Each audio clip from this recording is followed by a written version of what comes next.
جب بہن بوجھ بن جائے۔ بھائی نے کہا تو بوجھ ہے، اور اگلے ہی لمحے اس نے بہن کی قیمت لگا دی۔ لڑکی خاموش بیٹھی، نظریں جھکی ہوئی۔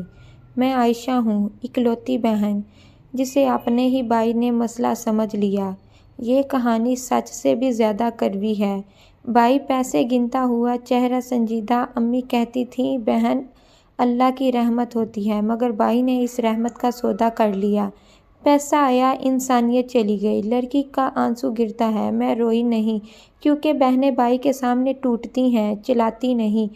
خاموشی بھی ایک چیخ ہوتی ہے۔ ماں ہسپتال میں، بہن کا ہاتھ تھامے۔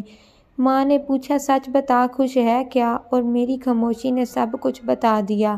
ماں کا دل سب سمجھ جاتا ہے۔ بھائی سر جھکائے، اکیلا۔ اس نے بہن نہیں بیچی تھی، اس نے اپنا ضمیر بیچا تھا۔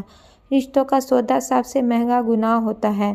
بہن بوجھ نہیں ہوتی، بوجھ وہ ہاتھ ہوتے ہیں جو اسے تھامنے کی بجائے بیچ دیں۔ یہ پوری کہانی ہمارے چینل میں ہمارے پیج پر موجود ہے۔ پوری کہانی پڑھنے کے لیے ہمارے چینل کو، ہمارے پیج کو فالو کریں اور ہمارے چینل سے شروع کریں۔